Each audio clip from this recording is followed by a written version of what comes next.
Hi there, working homeschool mums. This is Charlotte from Charlotte Jones 24/7 and My Little Homeschool. And this is episode number 105 of the Strike a Balance podcast for working homeschool mums. If we haven't met, I'm a working homeschool mom coach, and I help new working homeschool mums figure out the messy beginning so that they can take their first steps with confidence. Happy New Year. And I'm back after a much needed break, and I'm super energized and excited for what 2024 is going to bring. So be sure to stick around because I have a lot of exciting things planned for the podcast. And I'm starting the year with an amazing guest. This is the second time I speak to Afsaneh Moradian, who's the founder of MLC Homeschool Coaching. She helps parents who are struggling to homeschool their neurodivergent children. Every time I speak to her, I feel so inspired, I feel so supported, and I learn so much. I absolutely love how positive her approach is and how she focuses on communication, planning, and connection. It is an amazing episode, and I'm sure you're going to absolutely love it as much as I loved recording it. But before we get to the episode, I'd be ever so grateful if you could rate, review, or subscribe to the podcast. Or you can forward this episode to a working mom who is homeschooling neurodiversity, because I know from personal experience how frustrating and how isolating it can be. This episode is bound to make her feel supported and to make her feel seen. Thank you so much and enjoy the episode.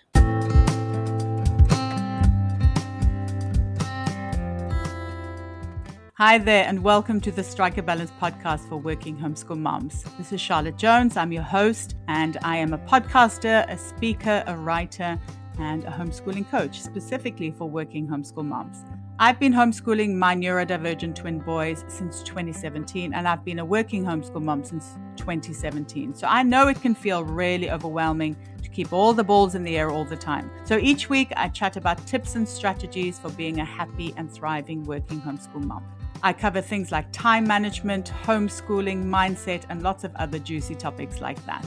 I also speak to awesome and inspiring women who manage to juggle homeschooling and work successfully and find out what their secrets are. And I also welcome experts who can help you on your working homeschool mom journey. I have lots of ways to support you, so be sure to check them out in the show notes. You can download my time audit as your first step to managing your time better. I have a Facebook group for working homeschool moms that you can join as well. And be sure to sign up to my newsletter for weekly updates. And if you need additional support, you can join the WHM Collective, which is a supportive community of working homeschool moms where we delve deeper into topics that are going to help you thrive as a working homeschool mom. Or if you need one-to-one support, be sure to book in a session with me. I'm so excited for you to be here, and I know you'll get so much value out of this episode. So let's get started.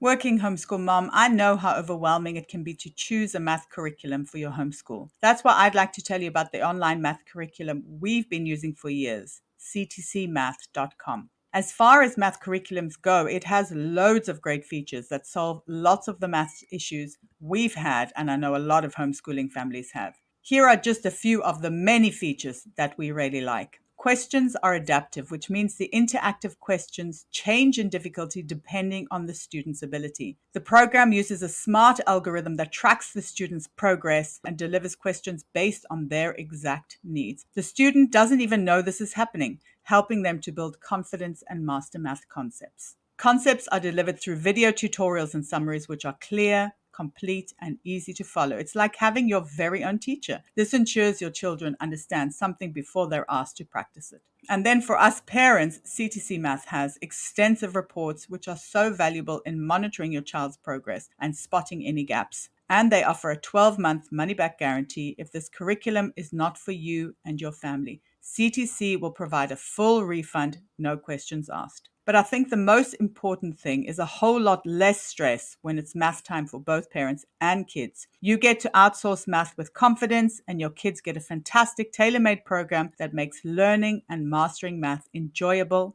and positive. Visit CTC Math today to start your free trial. CTC Math is also offering you, listener, an amazing special. When you go to ctcmath.com/MLH, you can get a half price discount plus a bonus 6 months for free. That's ctcmath.com/MLH.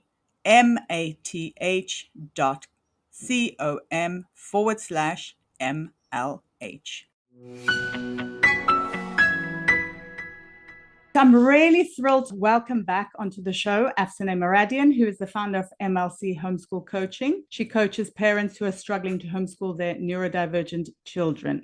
Her approach focuses on communication, planning, and connection. Afsaneh is a children's author and a doctoral candidate in education. As an educator and curriculum writer for over 20 years, she has worked with hundreds of students from preschool to graduate level. Afsaneh has appeared on the Consciously Parenting podcast, Authority Magazine, CHADD's Ask the Expert series, Mamas at Work podcast, ADHD is My Superpower podcast, Caregiver Chronicles podcast, and my podcast before, and more. And she is the host of the Neurodiverse Homeschooling Summit, and she loves watching the sunset with her family. Welcome back to the podcast, Afsaneh. It's wonderful to have you back again. Oh, thank you so much for having me. It's always such a thrill to get to chat with you and share support with your audience. Yes, we do always have very interesting chats. And I think today's topic is going to be no different. So we're going to be talking about homeschooling with triggers, anxiety, and trauma responses. And when I hear these words and I think of homeschooling,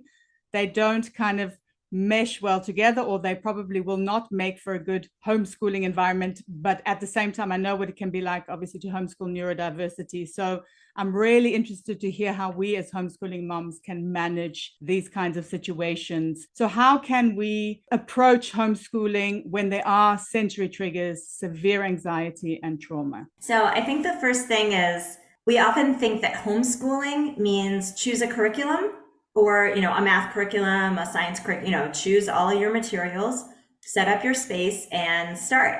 And then when you have unique kids, it doesn't quite go that smoothly. Like that works for so many homeschooling families. And then for our families, the kids say, no, I'm not going to do that. Or they are triggered, or, things start to erupt.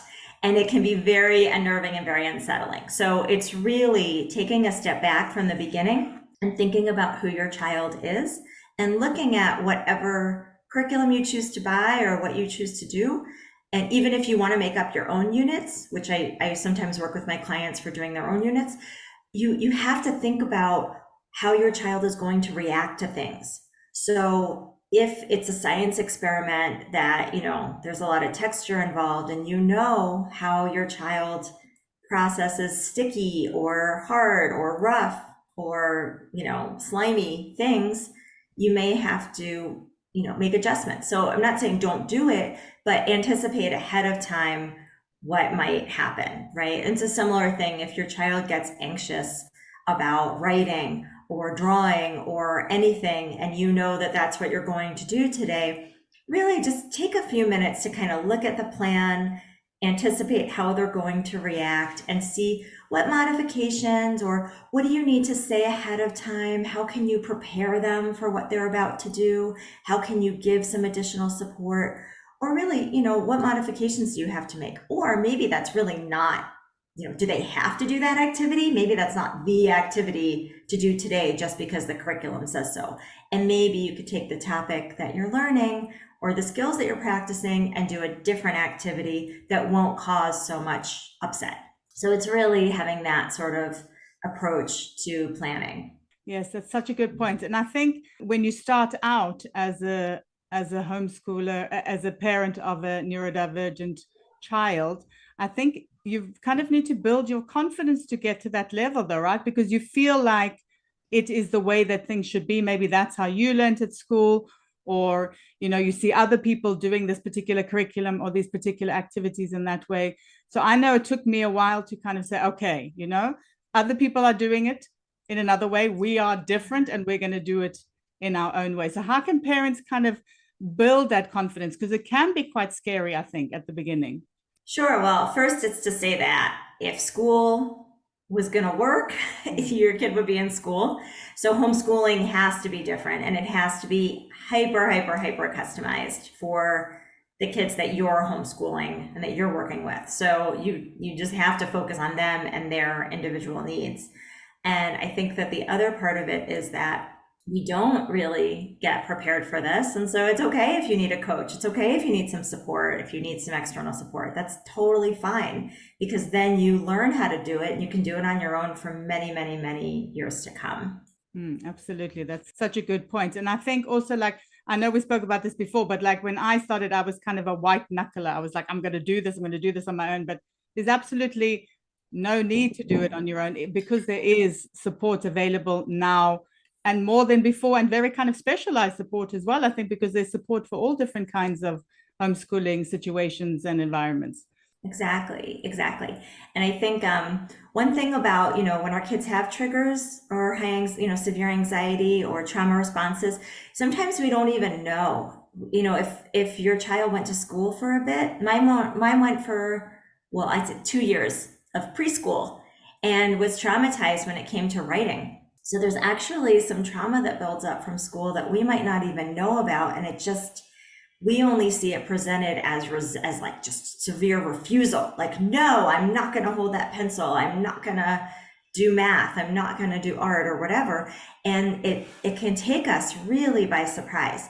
So I always say, for the triggers, the anxiety, you can plan ahead of time. And then for the ones you don't know, my, genuine loving advice is to take it seriously, to really validate the pain that your child is experiencing. So, I have a moment that I talk about a lot where, we were doing an activity and I said, okay, now, take this piece of paper. And the paper, the same regular paper that we had used a million times before, was too soft. The paper was just too soft. So I had a choice. I could say, no, it isn't. Do the assignment. You're trying to get out of it. You're trying to procrastinate. You're being lazy. You're unmotivated. You're unfocused. You're a million things that I could label you and call you. Or I could say, oh no, it feels too soft right now. Okay, what are we going to do? Because we're going to do that activity, but how can we problem solve together so that you can use the paper without having to touch it? And like, yeah, the mittens went on. My kid was like, I'm going to put my mittens on. It's like, okay, great. Now let's do the activity. So it doesn't have to become a very, I don't want to use the word like dramatic. I don't want to minimize it all, but it doesn't have to turn into a meltdown or a conflict, or, there doesn't have to be this emotional component to it. Your child is expressing that they're having a difficulty with something. And if you just say, yes, now let's figure it out, instead of saying, well, that's not true, right? The paper was fine this morning. Now you have a problem with it. Oh, you're just faking, right? Instead of that sort of like, got you, that I think sometimes because we feel like, well, we're the authority and we're the teacher and we have to like make sure that they are behaving a certain way and doing certain things, in a certain way. If you let go of that and you just validate and you go with the pain, treat the pain as if it's real, they feel supported, they feel calm, they feel regulated, and then they're more eager to do the activity and work with you and collaborate with you because they feel heard and loved and seen and respected. So it's really the two sides of working with kids who will have these very intense reactions, and it seems like it's out of the blue and you don't know why and you don't know what to do, and it's like in the middle of math and you just want to get through math because you really have other things to do today. So it helps to just kind of think about the planning piece for what you can anticipate and the communication piece for what catches you by surprise. Sure, absolutely. And I think you speak about connection as well. And then I guess when you do that, when you treat the pain as if it's real, you build up that connection, though. Surely that's also part of them trusting you as a parent and kind of bonding as well, which you sometimes need to do after they've come out of school, I think, because it's almost like you were so separated from them. You see them a few hours a day. So when they come out of school, you really kind of have to get to know them. You have to almost sometimes reestablish that bond and connection, I think, sometimes. Oh, absolutely. And they're changing all of the time. And things especially feel so differently from day to day. And it is a challenge. It is definitely a challenge to know what to do, to know when they need, a hug for that weighted pressure, to know when they need you to just agree with them and just drop that activity right now and come back to it another day. There's an art to it that does come from practice, but I think you have to know the techniques first. Like, you have to practice the techniques And then you build up the confidence and you get to feel so empowered with it. Mm. But it always helps if you try to see what they're going through. So if they had a teacher or any adult in their life criticize their artwork, let's say, then they probably think that they're really bad at art. And as much as you say, you can do it, it doesn't override them thinking that they're not good at art. By doing art and feeling successful with it, they can feel that they're good at art. So it's how do we set them up for success, and how do we create the conditions where they can try and take risks and feel really supported in that, and then build up their confidence with it. So that's a part of the job. I mean, it really is there's an extra component when you are homeschooling kids who get easily frustrated, who are anxious, who have sensory triggers, there's, or trauma that they've experienced. There's definitely an extra component. So really putting yourself in their shoes as much as possible helps. And if you don't know how to do that, asking those questions, really finding out what they're thinking and what they're experiencing. Because when we make assumptions, I feel like we tend to be wrong. Like my kid would fall and I'd run with the ice and try to put it on their knee. And I'd say, I fell on my head. What are you doing? But I saw you fall. It was your knee. No, it's my head. So I'm like, oh, I can't make assumptions. I'm wrong. And it helps to just have the conversation, figure out what's going on. But then for next time, oh, my child has a lot of anxiety around doing this particular thing, and we're going to do that today. So what can I do ahead of time to help them through that? And then, what can you do in the process to really support them through it? So those things just help a lot, a lot with homeschooling. Absolutely. I love it. It sounds so positive as well. What do you do? Okay, so this is a bit of a funny question. What do you do if you think your homeschooler is faking a reaction to get out of doing an assignment or a task or something like that? Sure. So I don't know about your parents, but my parents constantly said from the time I had a baby, don't let them manipulate you. Don't let them control, take the reins and be in control. You're the parent. Don't be manipulated. Okay, I don't think that's very helpful. I really don't think that's a helpful framework, especially with neurodivergent kids, because they're not trying to do anything to us at all. So any form of resistance, any sign that they are are refusing to do something, and that's homeschooling, but it's also brushing teeth or going to bed or putting something away. They're pretty consistent in this.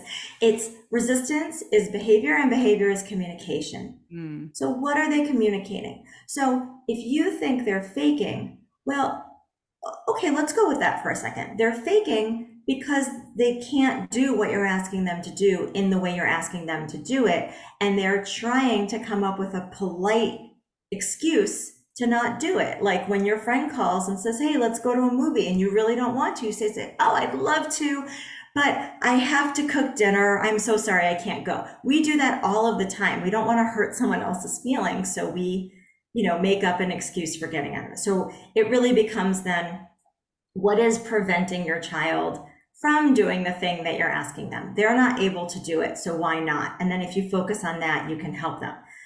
But if you think they're faking and they're not, then their parent isn't taking their pain seriously. And that has some pretty real implications for your child. So I think the rule, I've watched Grey's Anatomy in the past, Dr. House, I love the medical shows, and they always say, treat the pain. Oh, isn't it just a drug addict who wants more pain medication? They say, well, we have to treat the pain. And so my rule is treat the pain. If your child is expressing upset, take it seriously. Because just imagine if you were expressing upset and the person you're expressing it to is dismissive and tells you you're faking it. Like, it feels really bad. So take it seriously, get into that narrative, whether or not you think it's real. You can think whatever you want, but you put a concerned look on your face, a very supportive tone. Oh no, what do we do? How can I help? Let's fix it. What do we do? And in that process, your child feels validated. They feel like what they are thinking and feeling matters to you. They don't have to fight you to get you to hear them. That's a lot of that the explosion that comes later is because they feel like they have to really get you to listen to them. So from the very beginning, you clearly are listening to them and you shift it into a problem solving conversation. You're empowering your child to take agency, because the sensory stuff, it'll change as they develop, but it may never go away. If there's sensory, if there's auditory processing and they can't handle loud noises, well, that might be a part of their life forever. And when they're an independent adult and they maybe have a job and maybe there's loud noises, they're going to have to know what to do to help themselves in that moment. So you get these years to develop those problem solving skills with them. And then they can begin to anticipate, oh, we're going to go out to visit, we're going to grandma's house. Oh, those dogs are really loud, Mom. Let me get my headphones. And that's what we want them. We want them taking care of themselves and having that sort of independence. So if you validate, say, oh, yes, oh, I hear you. And then you say, what can we do? What can I do? How do we fix this? Then they don't have to become emotional. There doesn't have to be this emotional response. There's a very rational problem solving response where they then get to develop those skills. And so that I think there's ways to turn these moments into very productive, informative moments that they need for their future selves, even tomorrow, right? They have to deal with this stuff all the time. And then, far into the future as adults. And we then just get to play this loving, supportive role and not the cop. Like, I feel like it's very easy for us to turn into cops, and we're all like watching. Sometimes like we're security guards in the store watching. What are you doing? What are you going to do next? Right? Or we're cops. Like, did you finish? Are you doing what you're supposed to do? And it doesn't feel, I don't think that feels good. I definitely do fall into that sometimes, but it doesn't feel good. I would rather say, oh, I hear you. What do you think we should do? I would rather do that than they take the lead, they're problem solving, I'm assisting, but I don't have to do all the thinking and the planning and taking the action and then trying to get them to come along with me in that process while they say, no, I don't want to. No, I don't want to. It's a very different dynamic. So I think that, we really have to see any sign of resistance very differently than just oppositional or defiant. And I know there's a diagnosis, right? ODD, yes. But I think we have to see it as a bit more than just opposition for the sake of being oppositional. I love that. Yeah, like you said, you're putting the onus on them. They're taking ownership. Those skills are obviously invaluable as they grow up. But this is a question that I would very much like answered, because my kids can be very resistant to many things, cleaning, brushing teeth, those kind of things, like you said, and also things that are challenging. I think avoidance is something that I think a lot of neurodivergent kids can do as a defense mechanism. I guess they prefer to avoid things. But how can you keep them regulated when they have to learn something challenging? How can you kind of make that transition or that process a little bit smoother? So I think that, that's a huge question, and I will answer in the, I can't give, an hour-long answer to the question, but in the briefest terms, I think there's a few, I have to kind of break down the answer. So one, there's more than one way to learn something. So the way that it's presented in the curriculum that you've chosen is not the only way to learn that thing. So once you really know how your child learns, what makes them anxious, the types of, you really have to kind of be a detective. Maybe you want to keep a journal. What kinds of assignments elicit more resistance from your child? Okay, well, maybe don't do those kinds of assignments. So there really are so many different ways to learn one topic and practice skills. So you might need to try a different approach to that. And again, I know that sounds really overwhelming and daunting. That's literally why I became a homeschooling coach, to help parents figure this out. So I don't want to just throw this at you and say, oh, goodbye and good luck, have fun with that. Really, you can get help with how to do this. But that's the first thing. If your child is consistently resisting a subject or a type of assignment, then yeah, it has to be approached differently. And that's clear. Like behavior issues with learning are planning issues. they're not able to do what you're asking them to do. So it has to be presented differently. So that's one thing. The general opposition, our kids go through different stages. They're quite hormonal little beings, and the hormones change and intensify as they get older. And you kind of know, like, oh, my kid just turned 11. Oh, there it is. There's the, I hate you, but I don't know why. And I love you at the same time. And I don't know why I feel what I feel. Right. And then they just, their personalities, right? They turn 5 and they're different. They turn, 10 or 11 and they become so different. So I think that having structures in place, trying to make it less about you getting them to do something they don't want to do, and then they turn on you in the process. If it becomes structures in place and it's external, like, oh, that's the schedule, that's not me. And if you want to go hang out with your friends, or if you want to have screen time, look at the schedule. These are the things that have to be done before you can do that. So don't get upset at me. I'm just following the schedule too, right? So the natural consequences become really key in this moment, with kids that really dig their heels in, really, do not want to do stuff. Having those structures in place, maybe the structures are developed in a family meeting. Maybe you're just deciding them because you know what you want to correct. You're really tired of the dishes not being done and tired of asking them to do the dishes. And so, maybe the natural consequences, if the dishes aren't done by a certain time, then, I don't know, the password changes on the Wi-Fi. Oops. It's not my decision. It's just the structure, right? Oh, those are the house rules. Sorry. It's not me. It's the rules. Don't blame me. Just, oops, what are you going to do? Wi-Fi changed, so if really it helps to not make it you versus them in every way possible, especially when it comes to learning. And the avoidance thing, not always, but can be tied to anxiety. Neurodivergent kids suffer from a ton of anxiety. So really trying to dig down a little bit deeper to figure out what is causing the anxiety. Because again, like, how can we know? Maybe there's anxiety about going to meet some new kids, and you think it's social anxiety, but it's because they really wanted to wear a different pair of socks, and they're very anxious about meeting these kids not wearing the socks they wanted to wear. It's very hard for us to know what's going on because our kids experience the world and process information in their own way that's not equaled by anyone else. They have their own experience, and we have our own experience. So we can anticipate from knowing them to the best of our ability, but in that exact moment, when it seems like they're avoiding something, it is really hard for us to know exactly why. So it comes down to communicating. And, as moms, we say thousands of words a day.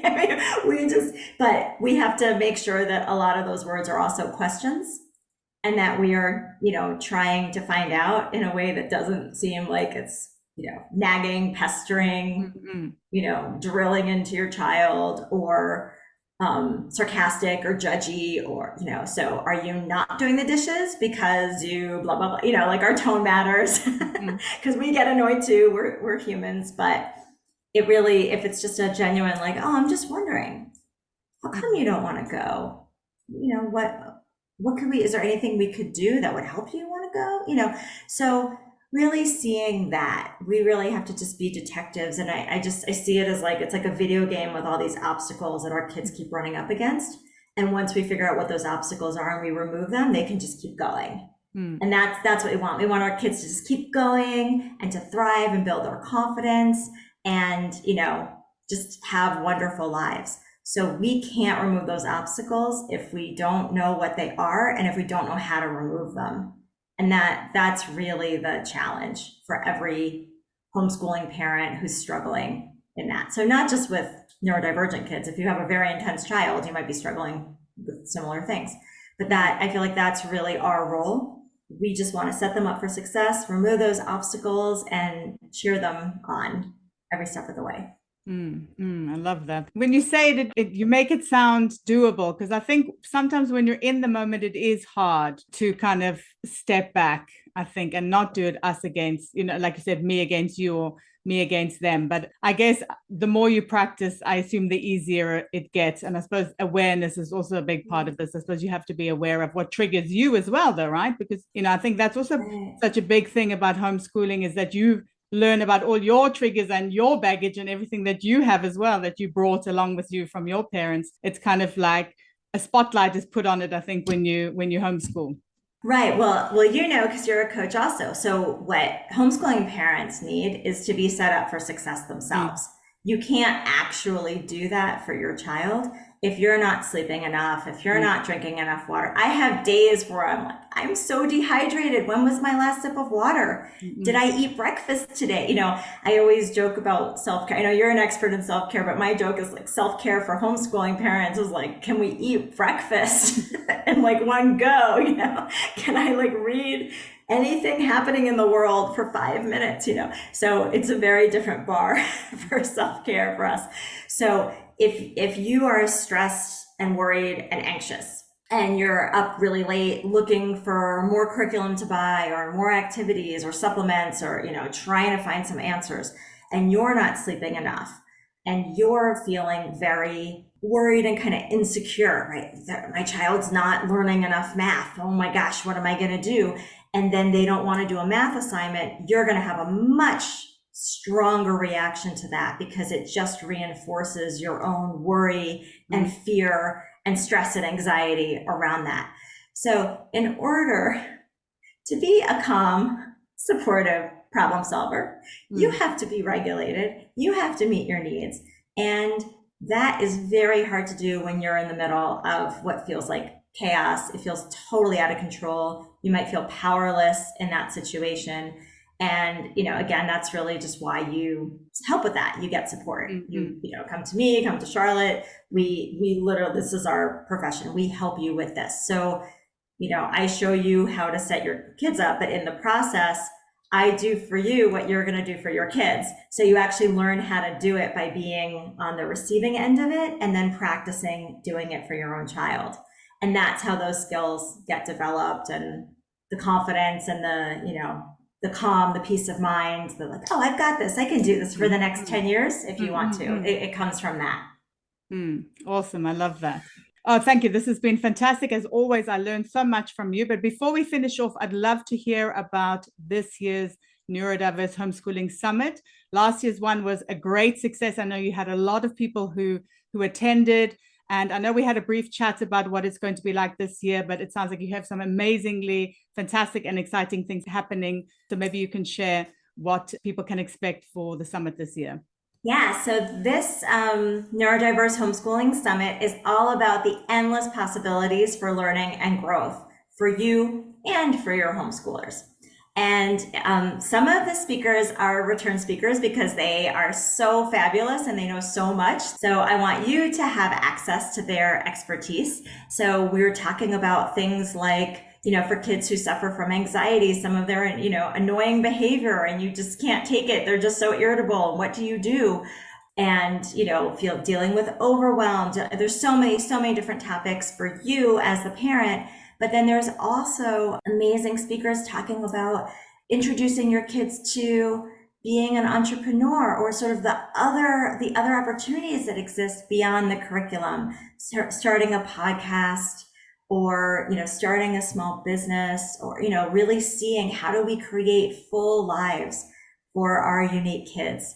So I am beyond thrilled to offer this to everyone. And every speaker, there's over 20 speakers, and each speaker has a free resource to share, and their websites have even more resources on it. And it just gives you a whole long list of people who are your support team. And you don't have to feel isolated. You don't have to feel like you're the only one dealing with these challenges, and you just have to figure it out, sink or swim. That's not what we want for you at all. So from January 7th to the 22nd, join us for the Neurodiverse Homeschooling Summit, and it's completely free to attend each day. And you can register at mlccoaching.com/summit-registration. and join us. I think there's just an endless amount of knowledge for you to participate in. Absolutely, yes. And the last year's one was fantastic, and I know my audience absolutely loved it as well. They found so much value in it. So thank you so much for sharing your knowledge and your insights and your experiences once again with my audience, Afsaneh. I know that I learn so much every time I chat to you, and I know my audience feels the same. So thank you so much for spending the time with me today. Thank you so much for having me. I really hope you enjoyed the episode. Please let me know what your greatest takeaway was. You can reach out to me on Instagram at charlottejones247 or on my website at mylittlehomeschool.com, or you could even drop me an email at hello@mylittlehomeschool.com. I'd be ever so grateful if you could rate, review, and subscribe to the podcast. It will help spread the news about being a working homeschool mom, and in that way we can build this wonderful supportive community together. Thank you so much for listening, and until next time, take care.